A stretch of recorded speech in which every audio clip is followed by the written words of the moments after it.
1000-ന് മുകളിൽ രൂപ പെട്ടുപെട്ടുന്ന കയ്യിൽ തന്നെ ഇടപാടാണ് ആടുവളർത്തൽ. അത് ശരി.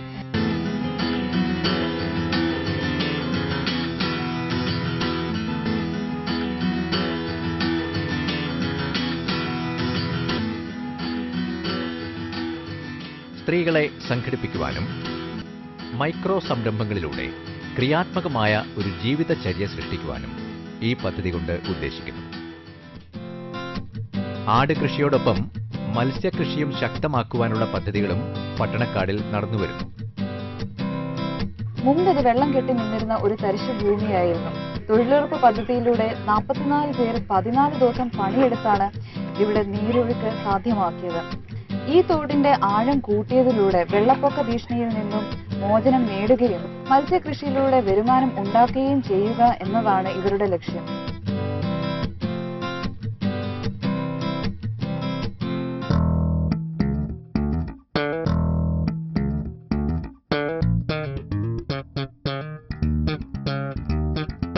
കൃഷി സംരക്ഷണം പോലെ തന്നെ ശക്തമാണ് കുടുംബശ്രീ യൂണിറ്റുകളും. 16 സ്ത്രീകളാണ് ഈ സോപ്പ് നിർമ്മാണ യൂണിറ്റിൽ ജോലി ചെയ്യുന്നത്. ഇതുപോലെ 10ഓളം സോപ്പ് നിർമ്മാണ യൂണിറ്റുകൾ ഈ പഞ്ചായത്തിന്റെ വിവിധ ഭാഗങ്ങളിലായി പ്രവർത്തിക്കുന്നുണ്ട്.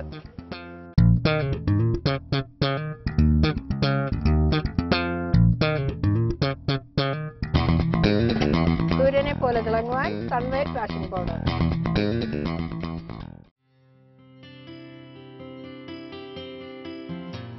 മുന്നൂറ്റി കുടുംബശ്രീ യൂണിറ്റുകൾ പട്ടണക്കാട് പഞ്ചായത്തിൽ പ്രവർത്തിക്കുന്നുണ്ട്. ഏതാണ്ട് 5400ഓളം സ്ത്രീകൾ ഇതിന്റെ ഭാഗമാണ്.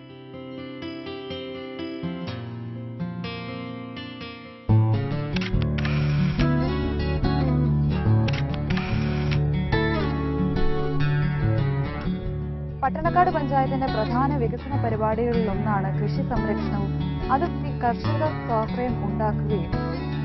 ഇത് പഞ്ചായത്തിന്റെ നേതൃത്വത്തിലുള്ള 16 ഏക്കർ സ്ഥലത്ത് നടക്കുന്ന സംഘകൃഷിയാണ്. ഇത് 10 ഗ്രൂപ്പുകൾ ചേർന്നാണ് ഇവിടെ കൃഷി ഇറക്കുന്നത്. ഗ്രാമീണ തൊഴിലുറപ്പ് പദ്ധതി ഉപയോഗിച്ചാണ് ഈ കൃഷിസ്ഥലം വികസിപ്പിച്ചെടുത്തിരിക്കുന്നത്. ഇതേപോലെ എല്ലാ വാർഡുകളിലും സംഘകൃഷികൾ നടക്കുന്നുണ്ട്. ടൺ കണക്കിന് പച്ചക്കറികളാണ് ഇവിടെ ഉൽപ്പാദിപ്പിക്കപ്പെടുന്നത്. കുടുംബശ്രീ യൂണിറ്റുകളെ ശക്തിപ്പെടുത്തുന്നത് സ്ത്രീകളെ സ്വയം പര്യാപ്തത വളർത്തുന്നതിൽ എത്രമാത്രം പങ്കുവഹിക്കുന്നുണ്ടെന്ന് വ്യക്തമായി തിരിച്ചറിവുള്ള പഞ്ചായത്താണ് പട്ടണക്കാട്. കയർ വിരിക്കൽ, അടുക്കളത്തോട്ടങ്ങൾ, തരിശുഭൂമി കൃഷിയോഗ്യമാക്കൽ, ബയോഗ്യാസ് പ്ലാന്റ്, സ്വയം പര്യാപ്തതയുടെ പുതിയ ഉദാഹരണങ്ങൾ തേടി പട്ടണക്കാട് മുമ്പോട്ട് തന്നെ. ഇനി ജൂറിയുടെ ഊഴമാണ് കണ്ണൻ മാഷ്. ആട് വളർത്തൽ മാത്രമല്ല, ആട് വളർത്തൽ ഉണ്ടെങ്കിലും മറ്റു പലതും നിങ്ങൾ വളർത്തുന്നുണ്ട്. നിരവധിയായിട്ടുള്ള ഒത്തിരി സംരംഭങ്ങൾ, പച്ചക്കൃഷി, മത്സ്യം, കുടുംബശ്രീയുടെ മുഖാന്തരമുള്ള പരിപാടികൾ. 1-2 ഐറ്റംസ് മാത്രം ഉൾക്കൊള്ളിക്കാൻ പറഞ്ഞുകൊണ്ടാണ് നിരവധിയായ സംരംഭങ്ങൾ. ഞാനത് പറഞ്ഞു എന്നേ ഉള്ളൂ. ഒരു സമഗ്രമായിട്ടുള്ളൊരു കാഴ്ചപ്പാടുണ്ട്. അത് കണ്ടതിൽ വലിയ സന്തോഷമായി. കാരണം അതുമാതിരിയുള്ള വെള്ളക്കെട്ടൊക്കെയുള്ള പ്രദേശത്ത് കരപ്പുറം എന്നാണ് ഞങ്ങളുടെ പ്രദേശത്തെ വിളിക്കുന്നത്. ആ കരപ്പുറത്താണ്, ഈ ചുരുമണലിലാണ് ഞങ്ങൾ ഈ കൃഷി ചെയ്ത് ഇതുപോലെയുള്ള മാറ്റങ്ങൾ ഉണ്ടാക്കിയിരിക്കുന്നത്. ഈ സമിതി തൊഴിലുറപ്പ് പദ്ധതിയായി ബന്ധപ്പെട്ട് ഏകദേശം 1 ലക്ഷം തെങ്ങിൻ തടങ്ങൾ ഞങ്ങൾ ഈ കഴിഞ്ഞ കാലഘട്ടങ്ങളിൽ വെട്ടി തയ്യാറാക്കുകയുണ്ടായി. തെങ്ങിൻ തടങ്ങൾ വെട്ടി ഏകദേശം 1600ഓളം തൊഴിലാളികളെയാണ് ഞങ്ങൾ ഇതിനു വേണ്ടി വിനിയോഗിക്കുകയും ചെയ്തു. ഏകദേശം ഒരു തെങ്ങിൽ നിന്നും 3 തേങ്ങയെങ്കിലും ഇപ്പോൾ കുളങ്ങളും തോടുകളും ഒക്കെ തന്നെ വെട്ടി ആ ചെള്ളയും വെള്ളവും ഒക്കെ തന്നെ ഞങ്ങൾ ഈ നീർത്തടങ്ങളിലേക്ക് ഒഴുക്കിവിട്ടതിന്റെ ഫലമായിട്ട് ഇതിനെ ഒരു വൈവിധ്യമാർന്ന പദ്ധതിയാക്കി ഞങ്ങൾക്ക് മാറ്റി തീർക്കാൻ സാധിച്ചു.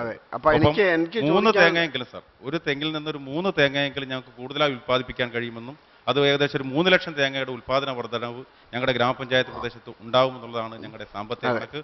ഒപ്പം തന്നെ ഈ കുളങ്ങളിലും തോടുകളിലും മത്സ്യകൃഷിക്ക് വളരെ വൈവിധ്യമാർന്ന മത്സ്യകൃഷി മനസ്സിലായി. അതെല്ലാം കണ്ടു. അപ്പൊ എനിക്ക് ചോദിക്കാനുള്ളത്, പിന്നെ പ്രസിഡന്റിന് എത്ര വയസ്സായി? 35 വയസ്സ്.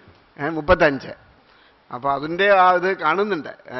പക്ഷെ എനിക്ക് ചോദിക്കാനുള്ളത്, ഇങ്ങനെ ഇതെല്ലാം ചെയ്യുമ്പോൾ എന്തെങ്കിലും തരത്തിൽ കണക്ക് വെച്ചിട്ടുണ്ടോ? കാരണം ഇത് തുടങ്ങുന്ന സമയത്ത് ഇതാണ് സ്ഥിതി, ഇപ്പോൾ ഞങ്ങൾക്ക് കിട്ടുന്നത് ഇതാണ്, ഇത്ര പച്ചക്കറി വർദ്ധിച്ചു, ഇത്ര തേങ്ങ വർദ്ധിച്ചു, ഇത്ര പാല് വർദ്ധിച്ചു. കണക്കുകൾ കൃത്യമായി ഞങ്ങൾ സൂക്ഷിക്കുന്നു. ഞങ്ങൾ തുടങ്ങുമ്പോഴത്തേക്കും ഏകദേശം 150 ഏക്കർ പ്രദേശം മാത്രമാണ് പഞ്ചായത്തിൽ കൃഷി ഉണ്ടായിരുന്നത്. അതിപ്പോൾ 286 ഹെക്ടറിലേക്ക് മാറ്റി തീർക്കുവാനായിട്ട് സാധിച്ചിട്ടുണ്ട്.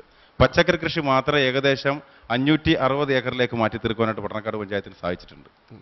അപ്പൊ ഇതിന്റെ കൃത്യമായ കണക്കുകൾ സൂക്ഷിച്ചിട്ടുണ്ട്. അതിന്റെ ചിലവുകൾ നോക്കാറുണ്ട് അല്ലേ? ഏകദേശം തെങ്ങിൻതടത്തിന് മാത്രം 30 ലക്ഷം രൂപ തെങ്ങിൻതടം വെട്ടുകയെന്ന് മാത്രം വേണ്ടി വിനിയോഗിച്ചിട്ടുണ്ട്. കുളങ്ങൾ സംരക്ഷിക്കപ്പെട്ടതിന് ഏകദേശം കുളങ്ങൾക്കും തോടുകൾക്കും വേണ്ടി 10 ലക്ഷം രൂപ ഞങ്ങൾക്ക് മാറ്റി തീർക്കുവാനായിട്ട് സാധിച്ചിട്ടുണ്ട്. അല്ല, അതെല്ലാം സമ്മതിച്ചു. പക്ഷെ അതിൽ ഈ TV-യിലൊക്കെ വീഡിയോയിൽ കണ്ടതും പിന്നെ നിങ്ങളുടെയും പിന്നെ സമിതിയുടെയും പ്രസിഡന്റിന്റെയും ഒക്കെ ലീഡർഷിപ്പൊക്കെ ഉണ്ട്. ആടിനെ വളർത്തുന്നത് സ്ത്രീകൾ, പച്ചക്കറി കൃഷി ചെയ്യുന്നത് സ്ത്രീകൾ, NREGയിൽ ജോലി ചെയ്യുന്നത് സ്ത്രീകൾ, കുടുംബശ്രീയിൽ സോപ്പും മറ്റു പലതും ഉണ്ടാക്കുന്നതും സ്ത്രീകൾ. അപ്പൊ ഈ പുരുഷന്മാരൊക്കെ എവിടെ പോയി?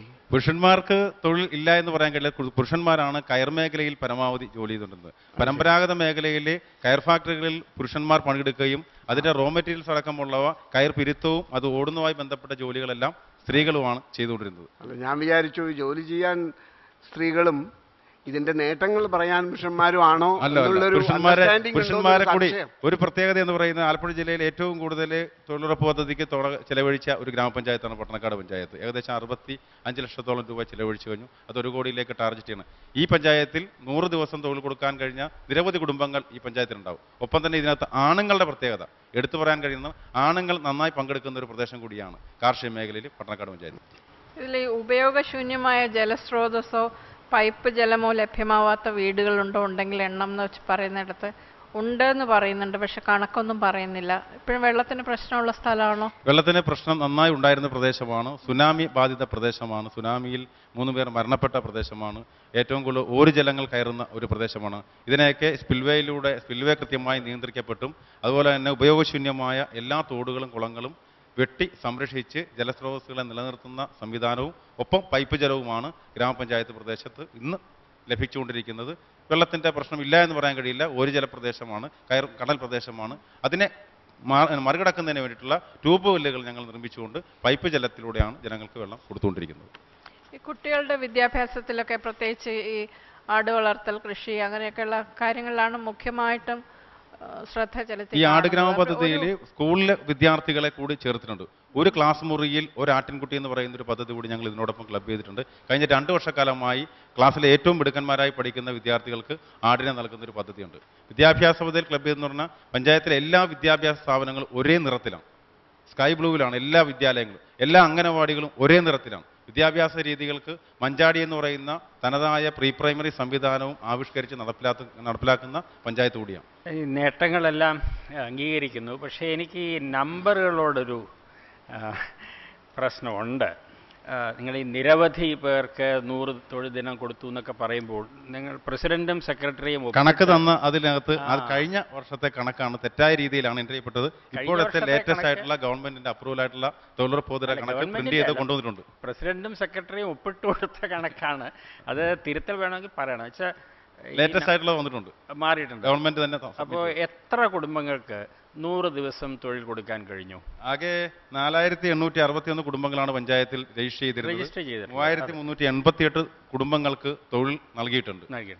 ആവറേജ് 91 വരെ വന്ന കുടുംബങ്ങളുണ്ട്, 80-91 വന്ന കുടുംബങ്ങളുണ്ട്. മാർച്ചിലെ ഏകദേശം 100ഓളം കുടുംബങ്ങൾക്ക് 100 ദിവസം എത്തുവാൻ സാധിക്കും എന്നാണ് കരുതുന്നത്. എനിക്ക് വളരെ ഇഷ്ടപ്പെട്ട ഒരു സെൽഫ് സഫീഷ്യന്റ് ഒരു പഞ്ചായത്തായിട്ടാണ് മൊത്തം കാണുന്നത്. എനിക്ക് 1-2 സംശയമുള്ളത്. ഈ ആട് വളർത്തലാണെന്നല്ല ഇപ്പം നിങ്ങൾ പറഞ്ഞത്, എല്ലാവർക്കും സ്കൂളിൽ കുട്ടികൾക്ക് വരെ കൊടുക്കുന്നു എന്ന് പറഞ്ഞു. അതുപോലെ ST മേഖലയിലുള്ളവർക്കും കൊടുക്കുന്നുണ്ടോ? STയിൽ 17 ഗ്രൂപ്പുകൾ, ഒരു ഗ്രൂപ്പിന് 20 ആട്, അതിൽ 19 പെൺ ആട്ടിൻകുട്ടിയും ഒരു മുട്ടനാടിനെയാണ് നൽകുന്നത്. അങ്ങനെ 17 ഗ്രൂപ്പുകൾക്ക് ST മേഖലയിൽ കൊടുത്തിട്ടുണ്ട്. STക്കും ഉണ്ട്, ST 2 ഗ്രൂപ്പിന് കൊടുത്തിട്ടുണ്ട്. 2 ഗ്രൂപ്പിന് അല്ലേ? അവിടെ എത്ര ഗ്രൂപ്പാ ഉള്ള? അങ്ങനെ അവിടെ 28ഓളം ST കുടുംബങ്ങളുണ്ട്. അന്നേരം 2 ഗ്രൂപ്പിനെ കൊടുക്കുന്നുള്ളൂ. അതുപോലെ ഫിഷറീസ് സെക്ടറിലോ? ഫിഷറീസ് സെക്ടറിൽ കോസ്റ്റൽ ബെൽറ്റിലും ആടിനെ കൊടുത്തിട്ടുണ്ട്, അവർക്കും കൊടുക്കുന്നുണ്ട്. പിന്നെ എനിക്കൊരു സംശയമുള്ളത്, ഇപ്പം ഞാനിവിടെ എഴുതി വെച്ചിട്ടുണ്ടായിരുന്നു ഡിസാസ്റ്റർ മാനേജ്മെന്റ് എന്ന്. കാരണം എനിക്ക് സുനാമി അടിച്ചാന്നോ ഇല്ലയോ എന്ന് എനിക്ക് അറിയത്തില്ലായിരുന്നു. പിന്നെ പ്രസിഡന്റ് സൂചിപ്പിച്ച സ്ഥിതിക്ക് എന്തെങ്കിലും ഡിസാസ്റ്റർ മാനേജ്മെന്റ് പ്രിപ്പയർനെസ് ഇവർക്ക് എന്തെങ്കിലും എടുത്തിട്ടുണ്ടോ പഞ്ചായത്ത്? ഇപ്പൊ നിരവധിയായിട്ടുള്ള അവബോധ പ്രവർത്തനങ്ങൾ സെൻസിറ്റൈസേഷൻ എന്തെങ്കിലും ചെയ്തിട്ടുണ്ടോ? നിരവധിയായിട്ടുള്ള ഇസ്ലാമിക്ക് ശേഷമുള്ള നിരവധി പ്രവർത്തനങ്ങൾ ഏറ്റെടുത്ത് കുടുംബശ്രീ സംവിധാനത്തിലൂടെ ADS സംവിധാനത്തിലൂടെ പ്രവർത്തനങ്ങൾ നടത്തിക്കൊണ്ടിരിക്കുകയാണ്. തണ്ണീർമുക്കം പഞ്ചായത്ത് സമ്പൂർണ്ണ മത്സ്യഗ്രാമം